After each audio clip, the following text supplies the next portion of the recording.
Salut à toutes et à tous, c'est les Principes Talosiens, bienvenue dans ce nouveau résumé d'ouvrages philosophiques. Aujourd'hui, on quitte les rives de la Méditerranée pour retourner, comme dans la vidéo sur l'art de la guerre de Sun Tzu, en Chine antique.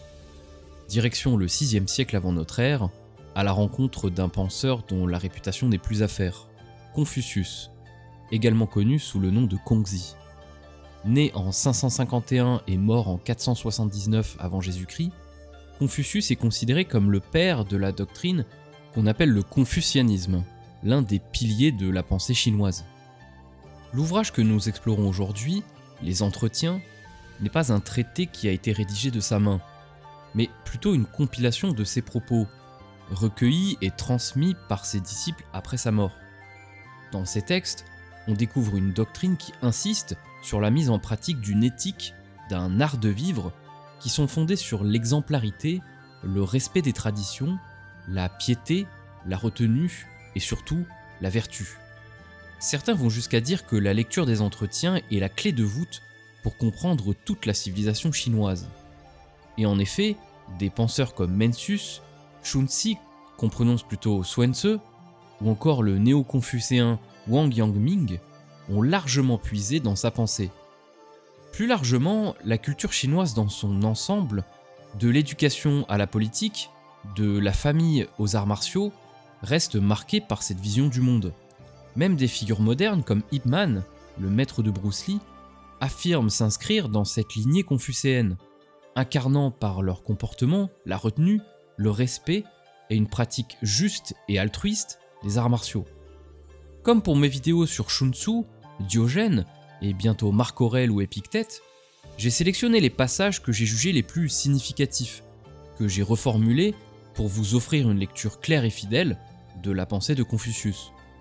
Dès les premières lignes des Entretiens, on perçoit que Confucius partage une méfiance envers la rhétorique proche de celle de Socrate et Platon. L'éloquence trop travaillée l'agace. Il affirme en effet, je cite, « Discours habile et attitude affectée dénote rarement de la vertu. » Ce rejet de l'art oratoire, perçu comme artificiel ou manipulateur, est d'ailleurs une constante chez plusieurs sages de l'Antiquité.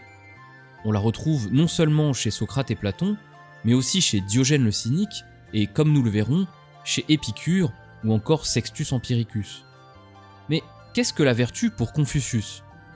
En rassemblant ses remarques et ses citations, on peut dégager quelques éléments de la vertu qu'il valorise. Pour lui, la vertu commence dans le cercle familial. Elle s'exprime par le respect et le soin apportés à ses parents et plus largement à ses aînés.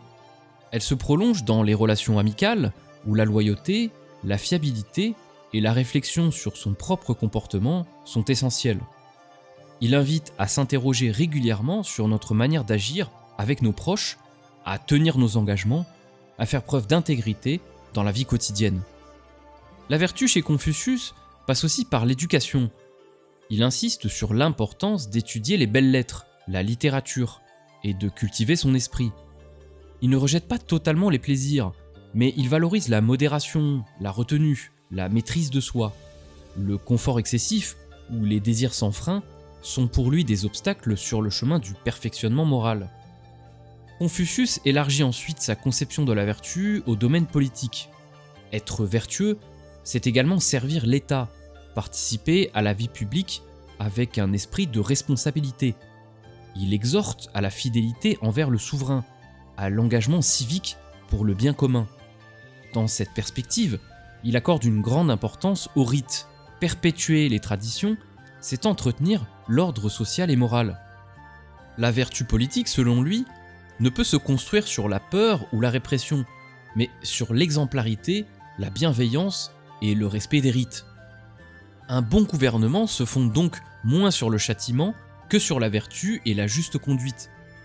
Par ailleurs, un bon souverain doit écouter, observer, avoir pratiqué avant de prêcher.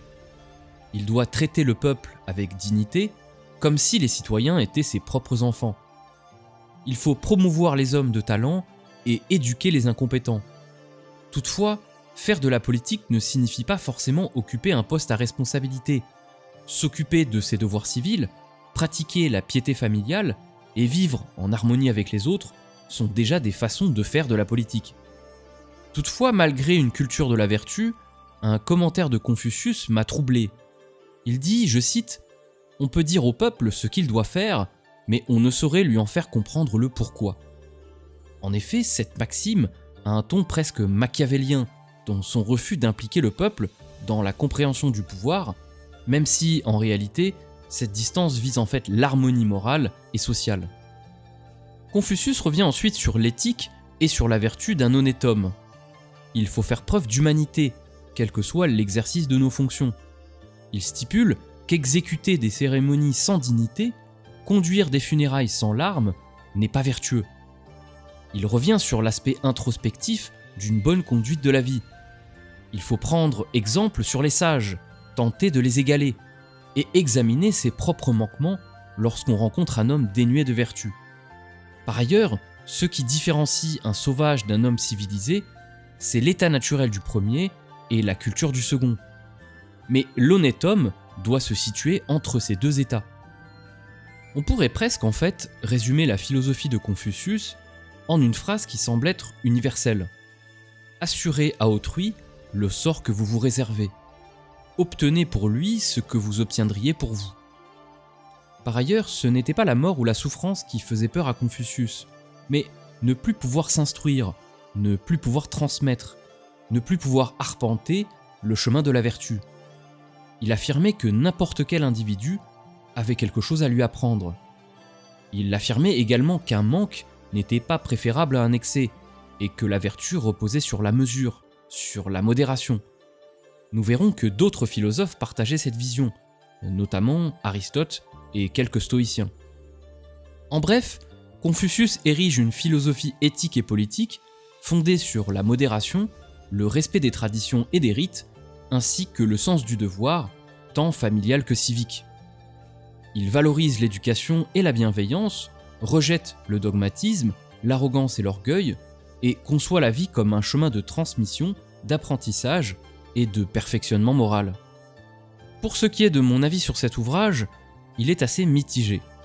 Je ne suis généralement pas très adepte des recueils de maximes, de citations ou de pensées, et celui-ci ne fait pas exception.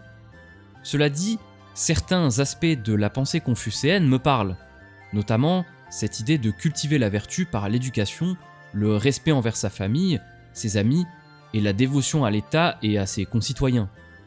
Cependant, même en tenant compte du contexte historique, et bien conscient qu'il ne faut pas projeter nos standards modernes sans précaution, je trouve que son rejet affiché du dogmatisme manque un peu de cohérence.